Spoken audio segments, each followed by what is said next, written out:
How high is the value of this intellectual battle? The game begins. The protagonist knew what everyone else's cards were in an instant. Unit. Today we're going to talk about a domestic Chinese intellectual battle movie.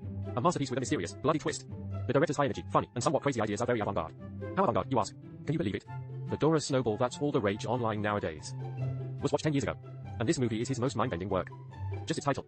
The director wrote 3 or 4 pages of notes, before finally deciding on it. Watching for only 3 minutes. And it became, without a doubt, my top intellectual battle movie. The protagonist responds to every move. But the creators always have challenges that make the protagonist unable to laugh. Next, let's appreciate this mind-bending masterpiece together. How can this be? Master, speed up and blast everyone out.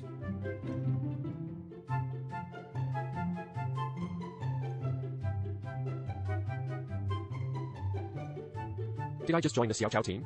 With a reasonable question. The film officially begins. The protagonist soon realizes he has lost his memory. And his right hand is also restrained. Unable to leave. The only thing in front of him is a notebook that seems to reveal his identity. So, who is the protagonist? I don't know.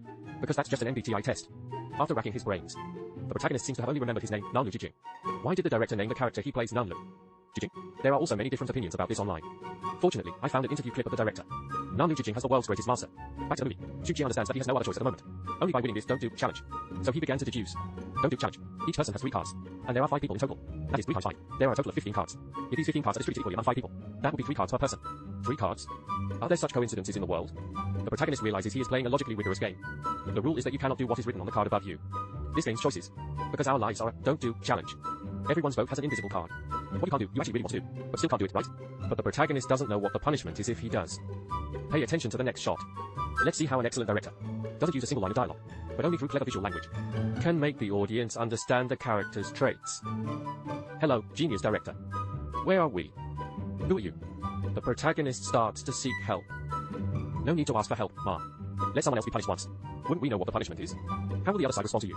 When are my hopes coming, Leon? Why are there Japanese people here? The protagonist didn't expect there to be foreigners among the players. Tricked.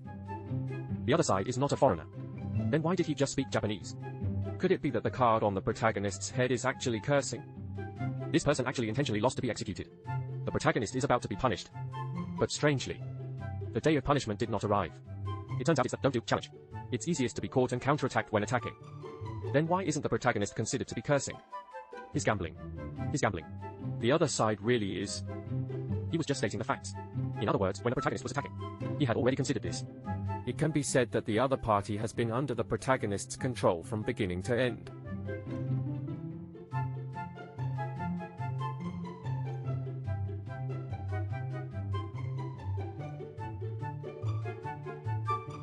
I made this mixed cut. Because it's so cool. Here's a great audience comment. Damn, what? It's a gamble. It perfectly reflects the brilliance of this gamble. Why is director Q Chow so good at making gambling movies? I found what Q Chow said. He said that at 12 years old, he would watch movies on TV while his parents were still at work. That was the first time he experienced the tension and excitement of gambling. At 16, he watched movies in the blind spot of his teacher's vision. That was the second time he experienced the tension of gambling. At 18, she couldn't wait to rush into the casino. When he came out of the casino, he said that the only exciting thing was watching movies. I didn't quite understand what he was saying. Back to the movie. Damn. What's the point of playing this shit? The other party is very angry and berates the protagonist for violating the rules. But just at this moment, the referee, who had been lurking in the shadows, appeared. I am the referee of this game. Nanlu and the referee decide to let both sides determine if there's a violation through a game. The rules of the game are very simple. The referee's pants have 2 pockets. The protagonist and one other person each get a pocket. Whoever can put in something more valuable wins. After being questioned about taking bribes, the referee begins to change the subject. He says, no matter what, someone just violated the rules. Let's take another look. Damn, what's the point of playing this shit? That's right, the gentleman said. I instantly began a painful struggle. This also became the key for the protagonist to undo the punishment. That's right. The players on the scene are being bled without exception. From the very beginning, their arms were injected with anesthesia. And after losing the game, a central incision will enlarge the wound, increasing the bleeding rate. And the winning condition for this game is to make the others enter a state of blood loss and coma. The last person awake at the table. So at the beginning, the protagonist and another person at the table were probably in a temporary shock due to rapid blood loss, causing a brief shock. And the situation on the scene. Each player can only maintain their surprise for a maximum of 5 minutes, while those punished are left with only 2.5 minutes.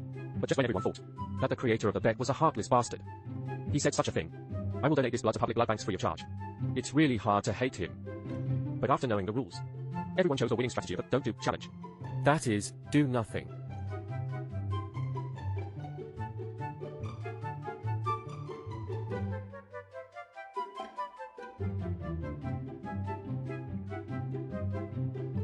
Why did you write scream last night?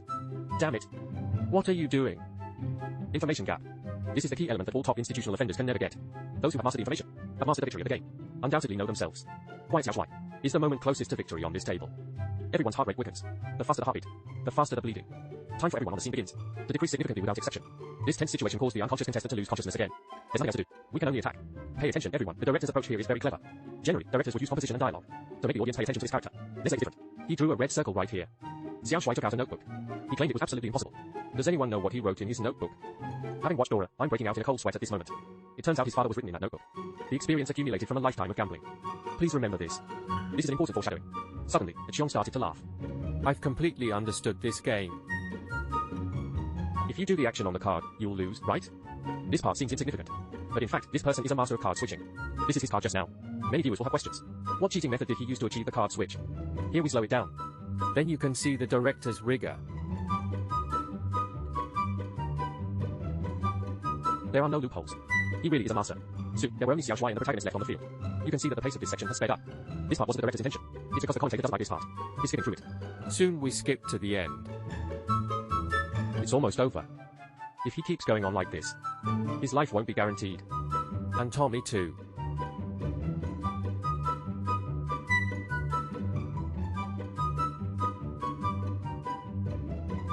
It turns out all of this was the plan of the person who was in a coma. He woke up a long time ago, and immediately realized he was being bled. He didn't panic like the others. Instead, he calmed down and didn't move. But what if the others didn't move either? What to do? So he created a strong person, while breaking the balance. Creating a dangerous illusion for the scene. Then he reduced it to maintain the lowest mood. This move is the famous Zhongli's fake death. TSK, I dare not explain further. I hope everyone will watch the original film. It's really wonderful. Do you remember the foreshadowing here? Actually, there is no foreshadowing. I just hope everyone remembers. Don't gamble.